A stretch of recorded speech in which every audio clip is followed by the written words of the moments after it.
തൻ്റെ ദൈവത്തിൻ്റെ തിരുഹൃദയത്തിൻ്റെ ആഗ്രഹത്തിനൊത്തവണ്ണം അവൻ്റെ സാക്ഷികളാകുവാൻ നമുക്ക് എന്ത് ചെയ്യണം? ഇരുൾ അടഞ്ഞ വഴികളിൽ തിരുനാളമാകുവാൻ ഇന്നത്തെ ചിന്ത. വീണ്ടെടുക്കപ്പെടുന്നവർക്ക് ദൈവം കൊടുക്കുന്ന വാഗ്ദത്തങ്ങൾ അവരുടെ ഉത്തരവാദിത്വം. യെശയ്യാവ് 43 അധ്യായം നാം വായിക്കുമ്പോൾ ദൈവം ഉണ്ടാക്കിയ, ദൈവം വീണ്ടെടുത്ത ജനത്തോട് ദൈവം അരുളി ചെയ്ത അനേക കാര്യങ്ങൾ നമുക്കിവിടെ കാണുവാൻ കഴിയുന്നു. ഒന്നാമതായി ദൈവം പറയുന്നു, നീ എനിക്കുള്ളവൻ ആകുന്നതുകൊണ്ട് നിന്റെ ജീവിതത്തിൽ സംഭവിക്കുന്ന ഒരനർത്ഥവും നിനക്ക്, അല്ലെങ്കിൽ ജീവിതത്തിൽ സംഭവിക്കുന്ന ഒരനർത്ഥവും നിന്നെ തകർത്ത് കളയുവാൻ സാധിക്കുകയില്ല. സങ്കീർത്തനക്കാരൻ പറയുന്നു, നീതിമാന്റെ അനർത്ഥങ്ങൾ അസംഖ്യമാകുന്നു, അവ എല്ലാറ്റിൽ നിന്നും യഹോവ അവനെ വിടുവിക്കുന്നു.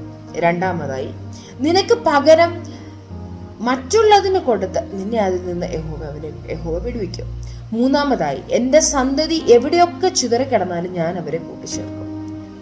ദിക്കുകളോട് സംസാരിക്കുന്ന ദൈവമാകുന്നു. മാത്രമല്ല, താൻ സൃഷ്ടിച്ചും നിർമ്മിച്ചും ഉണ്ടാക്കിയിരിക്കുന്ന ജനത്തെ തന്റെ മഹത്വത്തിനായി അവരിലൂടെ വെളിപ്പെടുത്തേണ്ടതിന് ദൈവം അവരെ എന്ത് ചെയ്യും? കൂട്ടിച്ചേർക്കും. 8 മുതലുള്ള വാക്യങ്ങൾ നാം വായിക്കുമ്പോൾ, ഭൂമിയിലുള്ള സർവ്വജാതികൾക്കും യഹോവ അല്ലാതെ മറ്റൊരു ദൈവം ഇല്ല എന്ന് പ്രസ്താവിക്കേണ്ടതിന് സാക്ഷികളായി തീർക്കുവാൻ കൂടിയാണ് ദൈവം തന്റെ ജനത്തെ വീണ്ടെടുത്തിരിക്കുന്നത്. നാം ദൈവത്തെ വേണ്ടും പോലെ അറിഞ്ഞാൽ, വേണ്ടും പോലെ മനസ്സിലാക്കിയാൽ സർവ്വജാതികൾക്കും നമ്മൾ സാക്ഷികളാകും. അതുകൊണ്ടാണ് യേശു തന്റെ സ്വർഗാരോഹണത്തിന് മുൻപ് തന്റെ ശിഷ്യന്മാരോട് കൽപ്പിച്ചത്, നിങ്ങൾ ഭൂമിയിലൊക്കെയും പോയി എന്റെ സാക്ഷികളാകുകയും എന്ന് പറഞ്ഞു.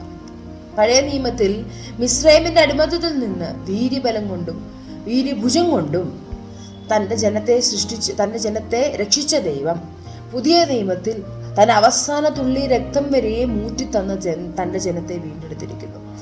ആ അവസാന തുള്ളി രക്തം വരെ മൂറ്റിത്തന്ന് നമ്മെ വീണ്ടെടുത്തിരിക്കുന്ന ദൈവം നമുക്ക് മറ്റുള്ളവരെ അവന്റെ സാക്ഷ്യങ്ങൾ അറിയിക്കാൻ വേണ്ടിയുള്ള മാർഗമായാണ് ദൈവം എന്ത് ചെയ്തിരിക്കുന്നത്, അത് നമ്മൾക്ക് കാട്ടി തന്നിരിക്കുന്നത്. അതുപോലെ തന്നെ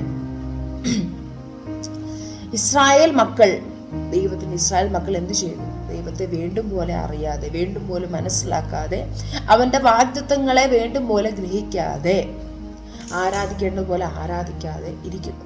എന്നാൽ പ്രിയമുള്ളവരെ, നമുക്ക് ഈ പ്രഭാതത്തിൽ ഒരു തീരുമാനം എടുക്കുവാൻ കഴിയും. തന്റെ ദൈവത്തിന്റെ തിരുഹൃദയത്തിന്റെ ആഗ്രഹത്തിനൊത്തവണ്ണം അവന്റെ സാക്ഷികളാകുവാൻ നമുക്ക് എന്ത് കഴിയണം? അവൻ ആഗ്രഹിക്കുന്നത് പോലെ നമ്മൾ ആരാധിക്കുകയും അവനെ മനസ്സിലാക്കുകയും അവനെ വിശ്വസിക്കുകയും പോലെ ചെയ്ത് മറ്റുള്ളവരെ അവന്റെ രാജ്യത്തിനു വേണ്ടി കൂട്ടിച്ചേർക്കുകയും മറ്റുള്ളവരെ അവന്റെ സാക്ഷ്യത്തിലേക്ക് ആദായപ്പെടുത്തുകയും ചെയ്താൽ,